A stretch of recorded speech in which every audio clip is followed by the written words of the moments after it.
안녕하세요. 항상 창조적인 정보를 제공해 드리려고 노력하는 연금봉급TV입니다. 2년여간 채널을 운영하면서 업로드된 자료는 다른 곳에서 구해온 자료들이 아니라 99%는 저의 머릿속에서 나온 정보들입니다.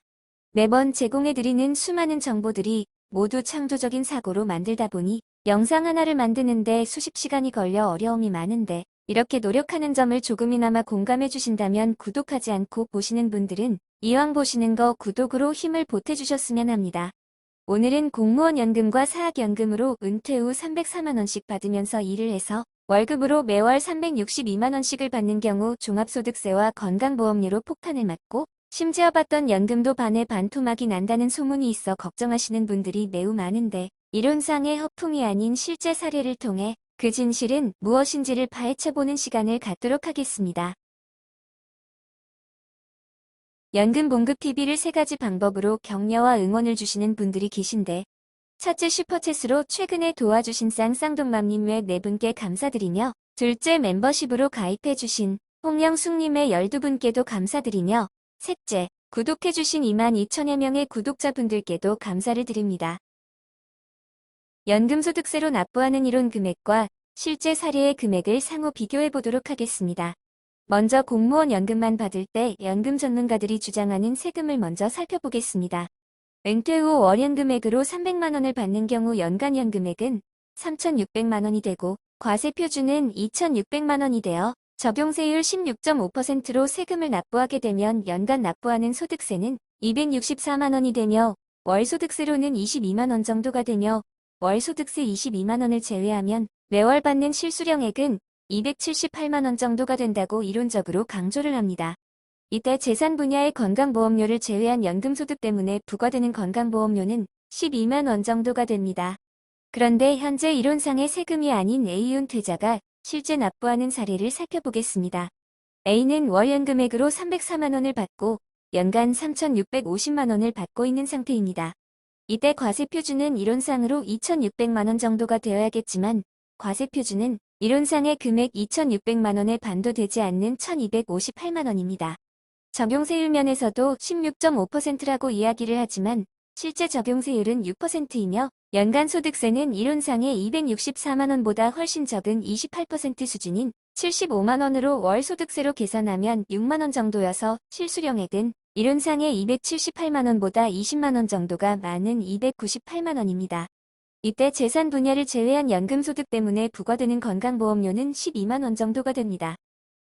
그렇다면 은퇴자 A의 경우 왜 이렇게 이론상의 세금보다 실제 세금이 적게 되는지를 작년 연말 정산했던 연금소득원 천징수영수 증의 실제 자료를 보면서 설명을 드리도록 하겠습니다.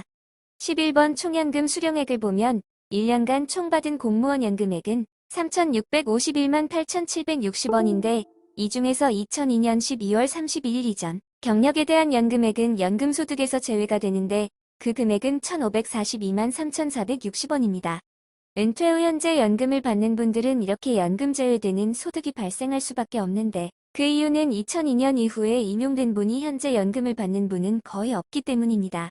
그러므로 총연금액은 2,109만 5,530원으로 축소가 되고 이 금액서 또 연금소득공제로 700만 9,530원을 공제하게 되고 본인 한 명에 대한 종합소득공제로 150만원을 공제받게 되며 세금을 납부하여야 하는 대상 금액인 과세표준은 1,256만 5,770원로 줄게 됩니다.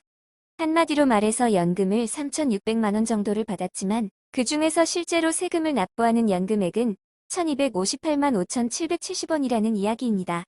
과세표준이 1,258만원인 경우 소득세율을 살펴보면 1,400만원 이하에 해당되어 세율은 6%로 가장 낮게 됩니다. 한마디로 말해서 은퇴 후 현재 연금 300만원 이상을 받는 분 중에서 15%로의 과세표준을 적용받는 분들은 거의 없고 대부분 6%의 세율을 적용받는다는 것이 팩트이며 종합과세 과세표준 구간이 올라간다고 해도 한 단계인 15% 세율이 되는 것이지 6%에서 24%, 35%로 올라가기는 사실상 어렵습니다.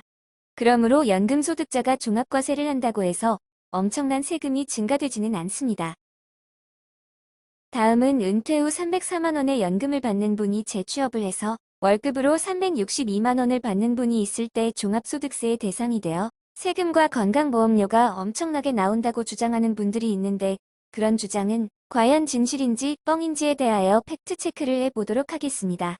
공무원 연금 소득으로 304만 원 정도를 받고 있을 때 앞에서도 알아보았듯 연금 소득세로 매월 6만 2천 원 정도를 납부하기 때문에 받는 연금 대비 세금은 2.1% 수준으로 걱정하는 것보다는 세금이 적은 편이라고 볼 수가 있습니다. 은퇴 후 월급을 받게 되면 근로소득이 발생하게 되는 월 362만 원을 벌게 되면 월 소득세로 연말정산 서류공제 서류가 하나도 없다고 가정해도 월 소득세 32만 원 정도가 되나 공제되는 서류가 있다면 이보다는 훨씬 적을 수 있겠습니다. 월 소득세 32만 원은 받는 월급 362만 원 대비 8.8% 정도가 되겠습니다. 연금만 받을 때는 연금소득세만 납부하면 되는데 근로소득 추가로 발생하는 경우에는 종합소득세를 납부해야 하므로 종합과세가 됩니다. 종합과세되면 각각의 과세 표준 금액을 합산 과세하게 되어 종합소득과세 표준은 4,425만 9,770원이 되어 산출세액은 537만 원 정도가 되고 월소득세는 48만 6,655원이 됩니다. 연금소득과 근로소득을 분리과세할 때에는 세금이 월 38만 2,822원이지만 종합과세를 월 48만 6,655원이 되어 분리과세할 때보다 연간 120만 원 정도 더 납부하게 되는데 월로 계산하면 10만 3,833원을 종합과세로 인해 더 납부하게 되는 결과가 됩니다.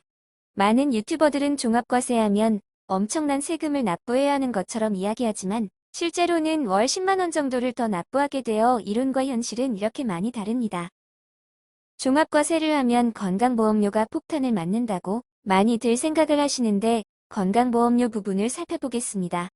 은퇴하면 건강보험료는 지역건강보험에 편입되어 주로 연금과 재산을 대상으로 건보료가 부과되는데 연금 304만 원을 받을 때 건강보험료는 12만 원 정도이며 재산은 개인에 따라 다를 수 있지만 여기서는 재산에 대한 건강보험료는 12만 원 정도 부과된다고 가정하면 은퇴 후 총 24만 원 정도의 건강보험료가 부과됩니다. 은퇴 후 취업해서 월급을 받으면 직장 건강보험으로 바뀌게 되는데 월급 362만 원을 받을 때 건강보험료는 14만 4,930원이 됩니다. 그런데 월급의 소득으로 연금을 받기 때문에 2천만 원을 초과한 금액에 대하여 추가로 건강보험료를 납부해야 하는데 보수 외소득월액의 건강보험료는 5만 3,380원이 되어 결국 종합과세로 인해 건강보험료는 총 19만 8,310원을 납부하게 되어 은퇴 후 재취업하기 전에 24만 1,850원보다 건강보험료가 오히려 4만 3,540원이 줄어든 결과가 되겠습니다. 은퇴 후 연금 받으면서 재취업하여 종합소득세 대상이 되면 건보료가 폭등한다고 생각하는 분들이 많은데 건보료 또한 쓸데없는 걱정이었다는 것을 알 수가 있겠습니다.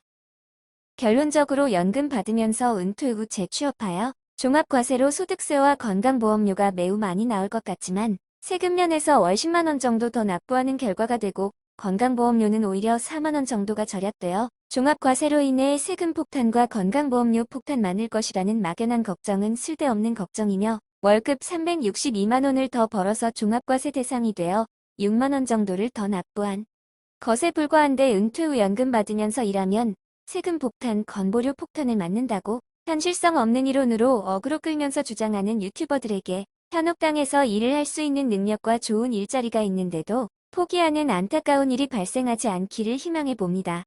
항상 언제나 창조적인 정보를 제공해 드리려고 노력하는 연금봉급TV의 정보들이 조금이나마 도움이 되신다면 응원과 격려를 구독으로 부탁드리면서 여기서 마치도록 하겠습니다.